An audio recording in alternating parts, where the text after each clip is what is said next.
Peace, love, and light, guys. I'm glad to be back tonight. I am here to do the reading I promised to do a couple of days ago that I have not got around to doing. I am doing the reading on Dylan, the Idaho 4 roommate, one of the surviving roommates, the one who saw Brian. So we know there is so much speculation going on with Dylan and the whole situation with Dylan. I was hoping when the affidavit was released that we would get something that would close some of those speculations about Dylan, but that didn't happen. What happened was when that affidavit came out, it opened the floodgates. It opened the floodgates for speculation on Dylan. 20 times worse than what it was. So if you haven't read the affidavit, I would suggest that you go read the affidavit. I will put the link in the comments. Or actually, y'all could just Duty Ron or one of them. They sat there and they've read the affidavit off. It is quite interesting, especially like I told you on Dylan's part, where, you know, to start with, we had a lot of speculations with her, and we were hoping to shut some of them down with the affidavit, but the affidavit does what? Opens up the floodgates to tons more of speculation towards Dylan. So what we want to do is we wanted to do a reading on Dylan just to see where she was at in her mind at the night of the murders, okay? These are the cards I pulled, and they, you know, the first card I pulled was the Goblin's card, okay? So we know that somebody was out there to hurt them, okay? We know this. But the thing I found interesting about the Goblin's card was that it's the Goblins.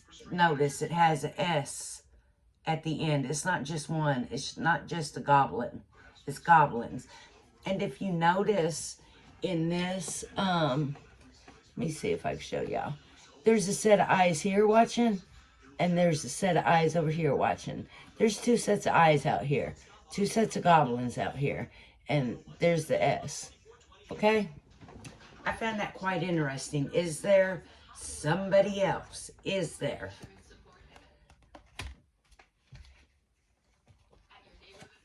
I also pulled the deep freeze card. She was absolutely in a frozen position, okay? She was in a deep freeze. She couldn't move.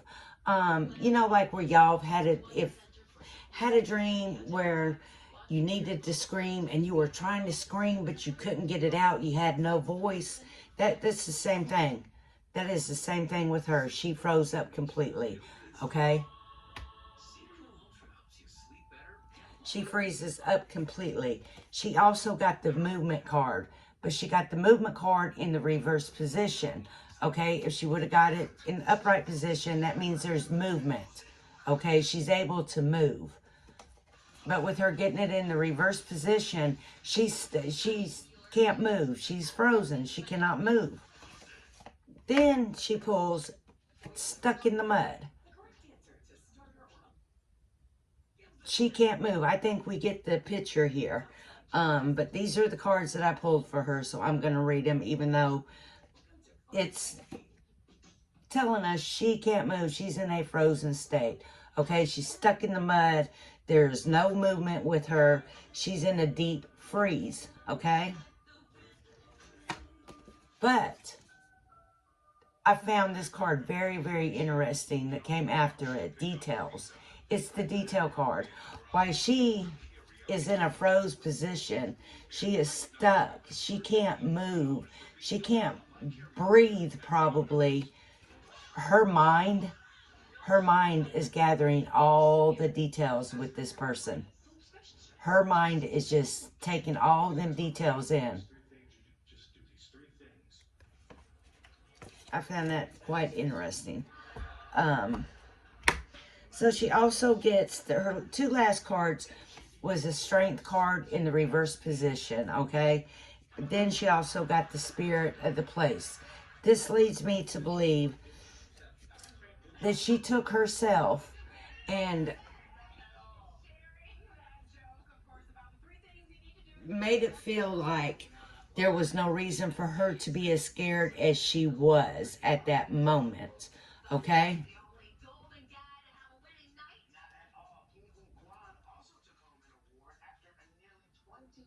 And if she just laid in bed and thought about it all night and tried to talk herself into not being scared, or she finally got comfortable and she got into the spirit of place and she went to sleep. Okay? So that was